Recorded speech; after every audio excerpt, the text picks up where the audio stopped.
ఓం గంగణవతే నమ ఐం సరస్వతి నమ శివాయ గురవే నమ శ్రీమాత్రే నమో నమ మాతృభ్యో పితృభ్యో ఋషుభ్యో నమో నమ యా దేవీ సర్వభూతేషు మాతృరూపేణ సంస్థిత నమస్తస్యై నమస్తస్యై నమస్తస్యై నమో నమ.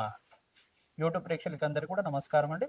నేను పాలపర్తి గురునాథ్ శర్మ, జ్యోతిషం వాస్తు సిద్ధాంతిని. ఈ రోజున మనమంతా కూడా చెప్పుకునే కంటెంట్ ఏంటంటే ప్రధానంగా గోచారరీత్యా చంద్రమంగళ యోగం అంతా కూడా విశ్వవసన సంవత్సరం జూలై మాసంలో అంతా కూడా 28వ తారీఖు రోజున సంభవిస్తుంది. గోచారరీత్యా చంద్రమంగళ యోగం కన్యారాశిలో సంభవిస్తుంది కావున ప్రధానంగా కన్యారాశిలో ఈ యొక్క చంద్రమంగళ యోగం అంతా కూడా ప్రధానంగా అంగారకుడు అంతా కూడా రాహుకేతు దోషాల నుంచి బయటపడిన అంగారకుడు ప్రధానంగా చంద్రుడితో పాటు కలిసి ఉండి సమసప్తక వీక్షణ ఈ యొక్క శనీశ్వరుడి మీద పడడం, మీనరాశిలో ఉన్న శనీశ్వరుడు ఈ యొక్క అంగారకుడిని చూడడం సప్తమీక్షణతోటి, మరియు ఈ యొక్క అంగారకుడు అంతా కూడా శనీశ్వరుడిని వీక్షణ చూడడం అనేది ఇటువంటి ఫలితాలు మేషాది ద్వాదశ రాశుల వాళ్ళకి ఇటువంటి ఫలితాలు వస్తాయి. గోచారరీత్యా గ్రహాల యొక్క దృష్టి కలయిక వీక్షణ అంతా కూడా ఈ రకంగా ఉంది. వాళ్ళ భావ ఫలితాలంతా కూడా ఈ యొక్క మాస ఫలితాల్లో భాగంగా చెప్పడం జరుగుతుంది. పరిష్కారం అంతా కూడా చెప్పడం జరుగుతుంది. ప్రధానంగా గోచారరీత్యా గ్రహాల యొక్క స్థితిగతి అంతా కూడా కాలసర్ప దోషంలో ఉండడం ప్రధానంగా చూసుకుంటే ఈ యొక్క కాలసర్ప దోషం నుంచి వీగిపోవడం అనేది చాలా శుభమైన పరిమాణంగా చెప్పడం జరుగుతుంది. ప్రధానంగా చూసుకుంటే అంగారకుడు ఎక్కడైతే గనక సింహరాశిలో కేతుతో పాటు కలిసి ఉండడం, కేతు మరియు అంగారకుడు చంద్రుడు కలిసి ఉన్న స్థానం నుంచి అంగారకుడు అంతా కూడా 45 రోజుల తర్వాత ప్రధానంగా జూలై 28వ తారీఖు తర్వాత ప్రధానంగా చూసుకుంటే చంద్రమంగళ యోగంలో కన్యారాశిలో ప్రవేశం చేయడం అంతా కూడా మంచి శుభమైన పరిగణంగా చెప్పడం జరుగుతుంది. మరియు మిశ్రమైన ఫలితాలు కూడా కొన్ని రాశుల వాళ్ళకి వస్తుంటాయి. అశుభ ఫలితాలంతా కూడా యోగం నుంచి ఎటువంటి మంచి ఫలితాలు రావడానికి ఆస్కారం ఉంటుంది. ఇటువంటి ఫలితాలంతా కూడా చంద్రమంగళ యోగం వల్ల ఎటువంటి మంచి ఫలితాలు వస్తాయి. ఈ యొక్క శనీశ్వరుడి యొక్క వీక్షణ వల్ల ఎటువంటి దోషం అంతా కూడా నివారణ చేసుకోవడానికి ఎటువంటి పరిష్కారాలు ఆచరించాలి. ప్రధానంగా చూసుకుంటే గోమాత సేవను ఆచరించుకోవడం వల్ల అఖండ పుణ్యప్రాప్తి కలుగుతుంది. మీకంతా కూడా గోచారరీత్యా ఇక్కడ బృహస్పతి అంతా కూడా ప్రధానంగా చూసుకుంటే సూర్యుడు మరియు బృహస్పతి అంతా కూడా ఈ యొక్క మిథున రాశిలో సంచారం చేయడం జరుగుతుంటుంది. ప్రధానంగా చూసుకుంటే ఇక్కడ ఈ యొక్క గురు పౌర్ణమి రోజున ఎవరైతే గురు పౌర్ణమి రోజున విశేషంగా దత్తాత్రేయ స్వామి వారి ఆరాధన చేసుకోవడం వల్ల అఖండ పుణ్యప్రాప్తి కలుగుతుంది. ప్రధానంగా దత్తాత్రేయాయ స్మరణ మాత్రం సంతుష్టాయ నమః ఇటువంటి నామాన్ని ప్రతినిత్యం కూడా జపాన్ని ఆచరించుకోవడం, గురు చరిత్ర పారాయణం ప్రధానంగా దత్తాత్రేయ స్వామి వారి చరిత్ర పారాయణం అంతా కూడా ఆచరించుకోవడం అఖండ పుణ్యప్రాప్తి కలుగుతుంది. వ్యాస పౌర్ణమి రోజునంతా కూడా విశేషంగా వ్యాస భగవానుడి యొక్క చరిత్రనంతా కూడా వినడం వల్ల అఖండ పుణ్య ప్రాప్తి కలుగుతుంది. కావున ఈ యొక్క ప్రధానంగా పరాశర మహర్షి యొక్క చరిత్ర కానీ మత్స్యకంతి యొక్క చరిత్ర ఈ యొక్క ప్రధానంగా ఈ యొక్క ద్వాపర యుగంలో జరిగిన ఘట్టం అంతా కూడా ఎటువంటి ఇతిహాసం అంతా కూడా జరిగింది. ప్రధానంగా ఆ కురు వంశం అంతా కూడా ఏ రకంగా ఆవిర్భావం జరిగింది. ప్రధానంగా చూసుకుంటే ఇక్కడ చంతన మహారాజు చరిత్ర కానీ ప్రధానంగా చూసుకుంటే ఇక్కడ ఈ యొక్క ప్రధానంగా ఈ యొక్క గ్రహ దోషాలంతా కూడా ఏ రకంగా ఉన్నాయి, ఈ గ్రహ దోషం నుంచి బయటపడడానికి ఎటువంటి పరిష్కారాలు ఆచరించారు. భీష్మ పితామహ యొక్క చరిత్ర అంతా కూడా ఉంటుంది. భీష్ముడి యొక్క చరిత్ర ప్రధానంగా భీష్మ పితామహుడు అని చెప్పేసి అంటారు.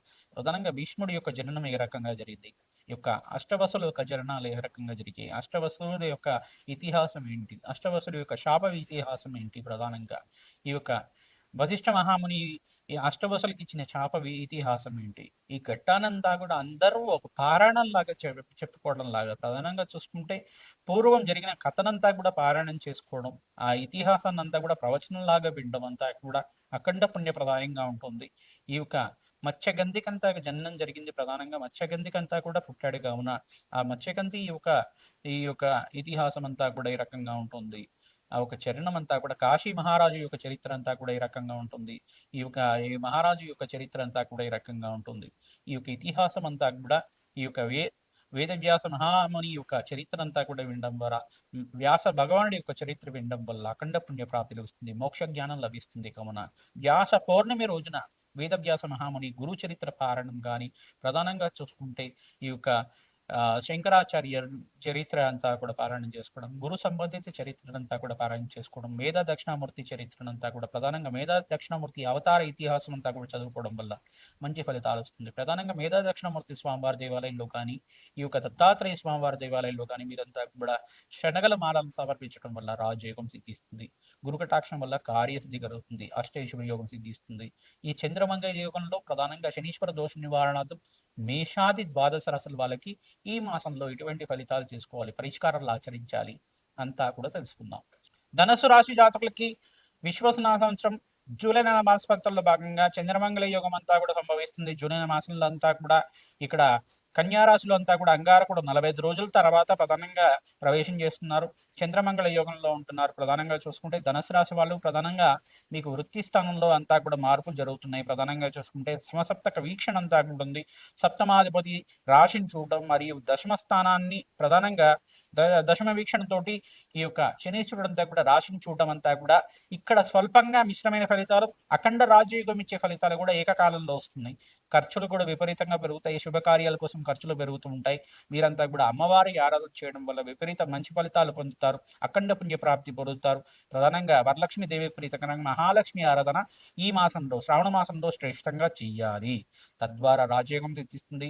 తామర పూలతో విశేషంగా అర్చన చేయడం వల్ల రాజయోగం సిద్ధిస్తుంది. శ్రీసూక్త విధానంగా జప హోమాది కార్యక్రమాలు ఆచరించుకోవడం, ప్రధానంగా మహాలక్ష్మి ప్రీతికరంగా లక్ష్మీ కుబేర శాంతి హోమాది కార్యక్రమాలు చేసుకోవడం వల్ల రాజయోగం సిద్ధిస్తుంది. సువాసిని అర్చన విధానాన్ని ఆచరించండి. ప్రతినిత్యం కూడా శనగల్ని వాయనం లాగా ఇస్తుండండి. శనగలు ఎవరైతే తాంబూలం లాగా ఇస్తూ ఉంటారో అఖండ పుణ్య ప్రాప్తి కలుగుతుంది. ఈ యొక్క సువాసిని దేవికి ప్రీతికరంగా ప్రధానంగా ఆ ముత్తైదుకంతా కూడా అమ్మవారి స్వరూపంగా భావించి వస్త్రదానం చేయడానికి ప్రయత్నం చేయండి. అఖండ పుణ్య ప్రాప్తి కలుగుతుంది.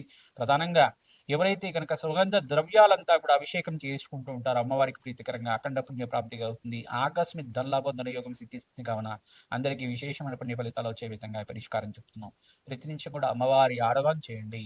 రాజయోగం సిద్ధిస్తుంది. ధన ధాన్యాది సమృద్ధి కలుగుతుంది. ఆకస్మిక ధనలాభం ధనయోగం సిద్ధిస్తుంది. కావున ఈ పరిష్కారం అందరికీ కూడా చెప్తున్నాం. రాజయోగం సిద్ధిస్తుంది. కావున ఈ పరిష్కారం అందరికీ కూడా చెప్తున్నాం. ప్రధానంగా దత్తాత్రేయ స్వామి వారి ఆరాధన శ్రేష్టమైన ఫలితాలు వస్తాయి. గురు చరిత్ర పారాయణలో భాగంగా దత్తాత్రేయ చరిత్ర పారాయణం చేయాలి. ఎవరైతే గురు పారాయణ రోజున ప్రధానంగా గురు పౌర్ణమి రోజున అంతా కూడా ఈ యొక్క దత్తాత్రేయ చరిత్ర పారాయణం చేసుకోవడం, దత్తాత్రేయ శాంతి హోమాది కార్యక్రమాలు ఆచరించుకోవడం, దత్తాత్రేయ స్వామి వారికి అభిషేకాలు చేసుకోవడం రాజయోగం కారణమవుతుంది. ధన ధాన్యాతి సమృద్ధి కలుగుతుంది. ఆకస్మిక ధనలాభం ధనయోగం సిద్ధించడానికి ఆస్కారం ఉంటుంది.